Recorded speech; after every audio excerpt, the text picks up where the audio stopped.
Welcome to the Downtime from WTWH Media with your hosts, Sarah Wynn and Sheri Kasperzak, bringing you everything you need to know from the week in manufacturing. Hey guys, welcome back to the Downtime with Sarah Wynn and Sheri Kasperzak. Thanks y'all so much for joining us on your downtime. You know, Sheri, it's a pleasure to be with you this week. We've actually spent the last few weeks apart. We have, and it's always so tough to be apart from you because you are the best. And by the way, I just have to say an aside, Sarah sent me chocolates from Cleveland. Mm-hmm. That is the sweetest thing, literally and figuratively. So thank you so much for my birthday, including the LaCroix stickers, because we bonded over our love of LaCroix. Yes. Even though today I'm cheating on LaCroix with some San Pellegrino. San Pellegrino, call us. Call us. Yes, it's a very sweet gift in more ways than one. And I'll give a short little plug. That's Mally's Chocolates in Cleveland, Ohio, a Northeast Ohio favorite, a beloved where I live. So yes, I had to send a little sweetness to Sheri for her birthday. And it's one thing because we already have a remote work friendship. We're coworkers and we're friends. I'll say it that way. But Sheri was at Epicor about 2 weeks ago, gone almost the whole week. I was at Automate. We'll talk about that in a minute. Last week, gone almost the whole week. So we're finally back together. How about that? Back in town. Guess who's back? Back again. It's us. Oh my God, we're back again. We have the whole boy band thing going. I don't know what it is. Early aughts represent. I don't know. Left me speechless. Yes, so let's just dive on into it. So Automate, I was there. Let's dive into Automate. Sheri, I was there. I crossed into enemy territory. Oh, no. That's right. That state up north. For the people that don't follow Ohio State, it's Michigan. And I had a good time at the conference. I got to meet a lot of great people. I did get some jabs about Ohio State. I said I'm comfortable with my national title. I'll take that. But man, Sheri, what wasn't there? Robotics, material handling, technology. I even talked to a company that's a San Francisco startup. It's an AI tool to cut waste in manufacturing called Composable. So we'll have that interview coming up in the next few weeks. But yeah, Sheri, I mean, just want to hit me with your best shot? Throw some questions at me about the event? Absolutely, yeah. Well, I mean, I know packaging is your jam, and so tell me all about, the all of the people that you saw, the manufacturing side of things, the OEM side, conveyance. Hit me with it all. What did you see at Automate? We saw a lot of different things. A lot of end-of-line depalletizers. Toma was there. We have a good interview with them coming up in the next few weeks. In terms of material handling, I spent quite a bit of time with MK North America. That story will be published within the week on packagingoem.com. They had 3 different material handling solutions, including a shuttle system that utilized robotics and was energy efficient. How about that? That's awesome. We love to see it. You know, we always are about the energy efficient machines on this podcast. We talked about it a few weeks ago. And then in terms of I did bring up robotics in terms of sensors. My colleague Stephanie Neal and I were there. We saw Sonar's 3D sensor. I spent a lot of time with SICK sensor intelligence, a lot of distance sensors from them. So, and the other one I really did want to highlight, and this was unique because I had never met this company or this organization before. It's an organization called Taiwan Excellence, Sheri. Oh, I think you told me about them. Tell me more. Tell me all about Taiwan Excellence. I want to hear it. All about it. So it's actually a government-funded organization that highlights the best Taiwanese companies and takes their innovations and shares them basically around the globe. So I spoke with Novacon, who has a really nice HMI, and that story will be coming to packagingoem.com shortly. And I also talked to Toyo Robotics. They had 3 different robotic cells that they showcased. And they gave me this. I'll give them a nice little shout out. They gave me this little thing to put my phone on. I love it. It's like a little bean bag. I love it.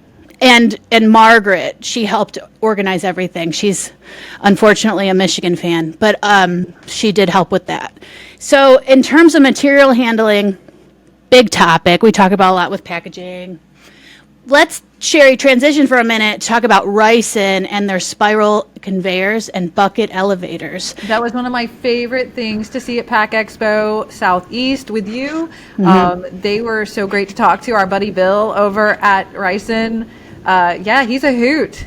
So tell us more about what Ryson has going on. Man, he is a character. Well, I'm sure we'll send this to him, and I'm sure he'll watch it. Thank you, Bill, for your help. So yes, Ryson had their spiral conveyors, which are not welded. It gives more flexibility. It can fit in very compact environments. And they also had their bucket elevators there. And the bucket elevators are used to help package a little thing you like, I like, coffee. Ooh, yes, I am a fan. I do partake. Do you dabble in it just a little bit? Dabble just a little. Just a bit? Yes. So let's just listen real quickly. It's about a minute and a half for what Bill has to say about Ryson's spiral conveyors, Ryson's bucket elevator. Here we go. Absolutely. Hi, I'm Bill King with Ryson International, and we're showing our Ryson spirals, and we're showing our Ryson bucket elevators today. We're unique in the market for spirals in that we're bolt-together configuration. We have a lot of flexibility over welded. When you're flexible, you can adjust your in-feed, out-feed, you can add spirals, you can change your angle, you can shorten it, you can make it higher. That's our niche in the market.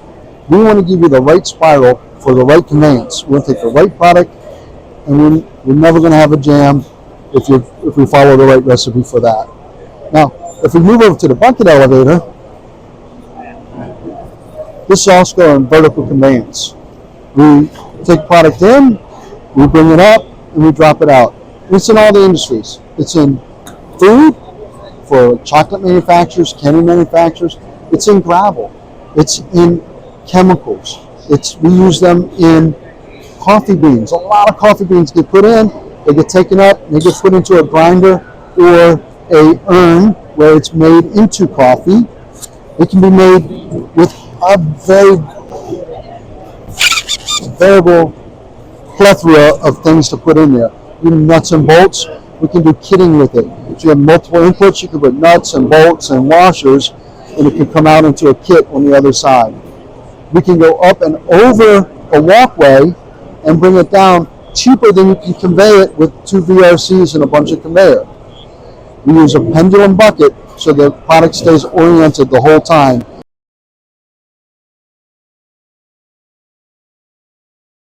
Wow, thank you so much, Bill, for that. And you can read the whole story on packagingoem.com. Before I close out my packaging segment for today, I do want to include that the Automate 2025 photo gallery is now up, packagingoem.com. It's also pinned to Packaging OEM's LinkedIn page. Has 46 images from the event. Robotics, technology, material handling, the list goes on. And plus, if you check out Packaging OEM's Instagram, there are several videos from the event as well. So yes, so Sheri, you were at Epicor. Feels like it was 5 minutes ago. It does, yeah. But, the stories come on and on. Like, I got so much content from Epicor Insights 2025 in Las Vegas. There are so many stories I'm still working on processing and getting for you. One of them was actually right up your alley, Sarah. It's from Stephen Gould. They are a packaging company. And I had a conversation with Jose Gomez. He is their IT director, and he had a lot of great things to say about how enterprise resource planning software is helping not only with the design but also sustainability efforts in packaging. We had a long conversation about how software and AI are helping not only with the design process but to help the companies that they work with, which includes some big names, by the way. They work a lot with luxury brands, things like Fenty by Rihanna, our girl. They work with Tom Ford.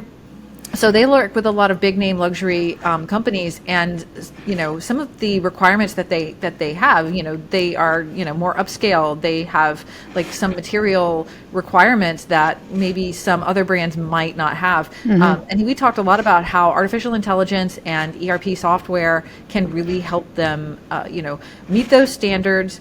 reduce waste and sort of help organizations meet the sustainability requirements that they're looking to meet.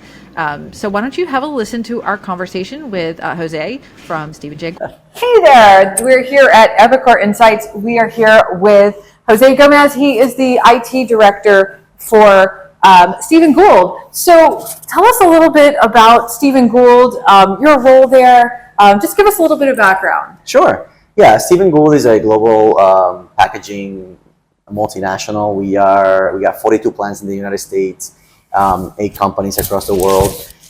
And we're really just a key supplier in packaging, logistics, infrastructure for very large brands. We have customers like Apple, New Balance, those kind of accounts that, we provide packaging for, logistics, 3PL, just pretty much anything we can do to help them with their business. Absolutely. Can you tell us a little bit about trends that you're seeing in automation, in streamlining processes, specific to packaging? Yeah, so a huge aspect in packaging right now is sustainability. So that's going to be one of the biggest things that we're looking into, and AI is helping with a lot of that as well.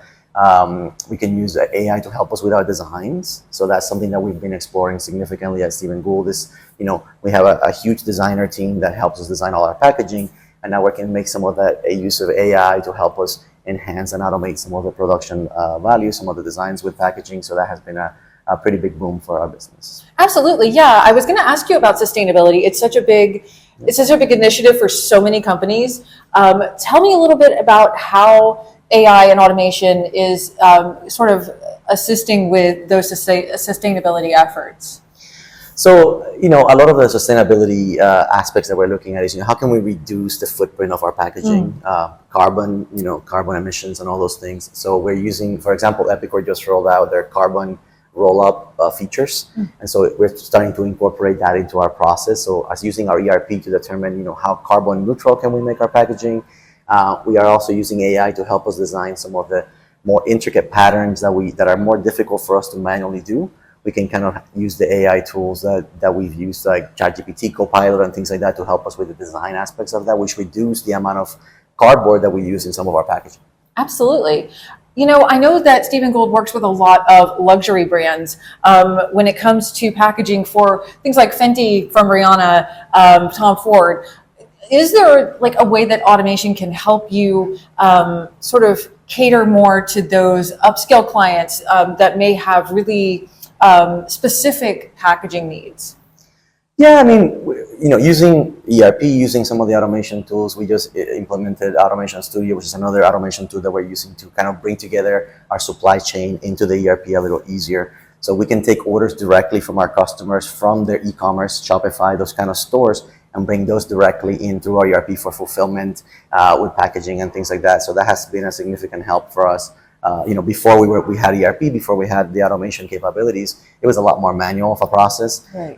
And it's also helping us streamline our supply chain, right? Because we're now able to look at things like trends over time and use tools like the Prism AI or similar tools to analyze trends on our supply and determine risk. Like look at, how much should we be buying? Should we buy more now because of tariffs? And that helps us a lot with the implementation of the ERP system. Absolutely.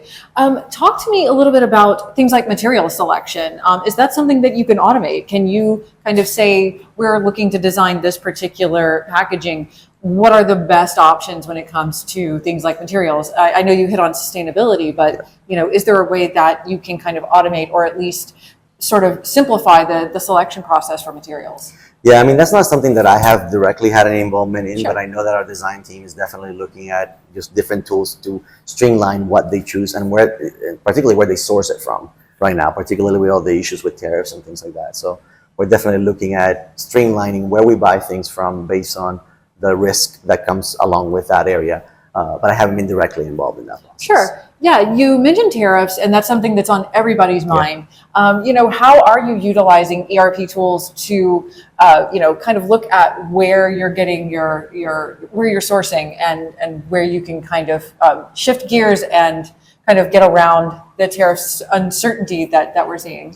Yeah, absolutely. I mean, the beautiful thing about an ERP system that we've now thankfully been implemented on for 15 of our plants, we're not fully live on all the plants, but 15 of our plants are able to look at, trend, right? We were able to look at history and say, okay, over the last year, over the last 2 years, what are the biggest things that we need to make sure that we have in-house so that we can hopefully avoid the big tariff that's upcoming. Cardboard is one of our main commodities, so we can use some of the tools looking at the commodity pricing and determine, should we buy extra cardboard? Should we go ahead and order in 6 or 8 months worth of cardboard instead of waiting to a more timely purchase just to avoid the pricing, and having the business intelligence in the ERP to give us some of those trends has really helped. Anything else that you can see in terms of sort of the future of packaging trends in automation? I mean, the future is kind of unpredictable. I think that the emergence and the utilization of AI is going to have a huge impact, not just in our industry, but in all the industries.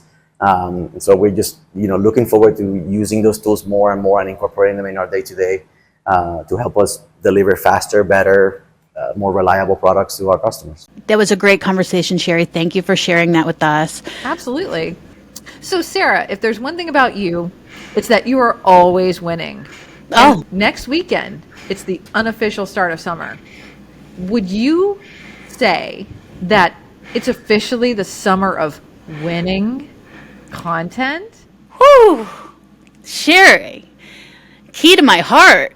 Yeah, I would say that, and I have some exciting news. I will be kicking off the Summer of Winning Content tour with a site visit. I have several site visits in the works, I should say, for this summer, and the first one will be with Conveyor and Caster. That's in Westlake, Ohio.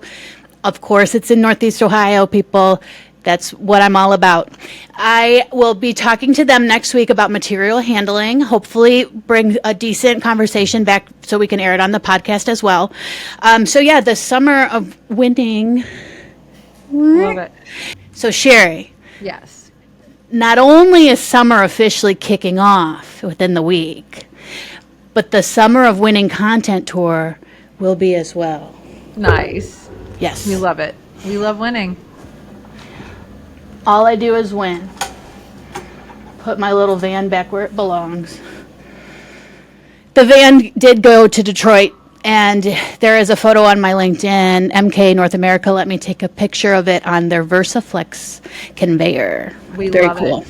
We love it. So, yeah, speaking of LinkedIn, here's my spiel.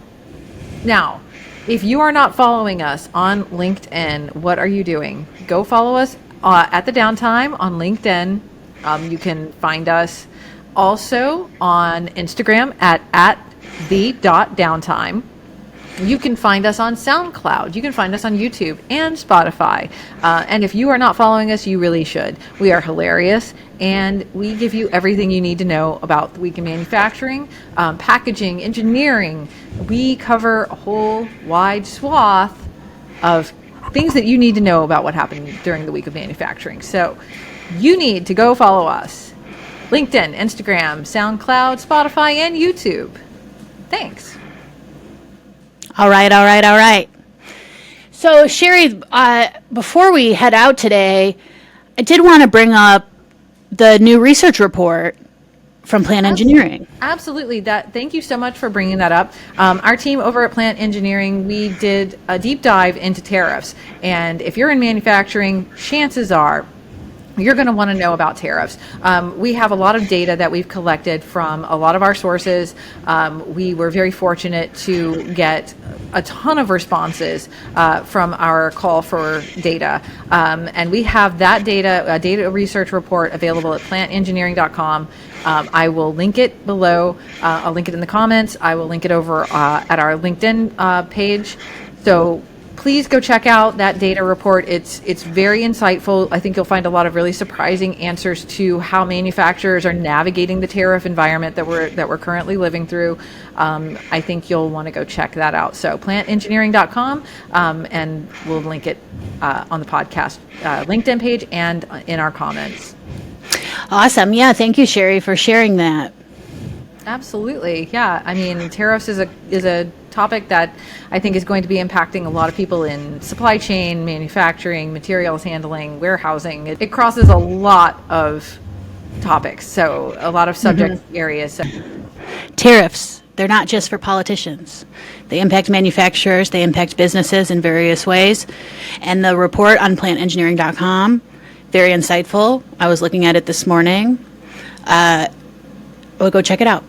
That's thanks. it. Yeah, that sums it up really nicely. Thanks, Sarah. You know, I've got your back. Thanks. And I'll tell you what, we also have up at Plant Engineering a great conversation that I got at Epicor, and I mentioned it in our last episode with Gene Marks. You don't want to miss that one either. He has a lot of great insights into things that manufacturers can do to get around tariffs, to kind of navigate the uncertainties a little bit better. So I'll also link that article from Gene Marks, a keynote conversation that was from Epicor Insights in Las Vegas a couple of weeks ago. So I think it's very timely and a lot of great advice there. Yes, definitely, Sheri. So much is on the horizon, so much content. The Summer of Winning tour is right around the corner, along with, I guess, the rest of summer. Big deal, big deal. Sheri, how are you getting ready for the summer? I'll ask you this. How are you getting ready for the summer? And are there any big editorial topics on your radar? Oh, absolutely. There's always something on the radar here. I'm working on a ton of stuff. Like I said, Epicor gave me so much content. Working on a lot of stuff about enterprise resource planning software, AI, and how AI is revolutionizing the way that manufacturing is done. Working a lot also with workforce development. I have some conversations in the works from some higher education organizations that you'll probably want to take a listen to. One of those conversations is with somebody who works with apprenticeships, and we're not talking your dad's apprenticeship. We're talking workers who have been in their field for 30 years or so, who may just need to learn a new skill that their employer demands. It could be something like, hey, you may have worked in manufacturing for a really long time, but maybe you need to learn something about AI now. Maybe you need to learn how to automate some processes, work with some new computer skill. These are the kinds of apprenticeships we're talking about.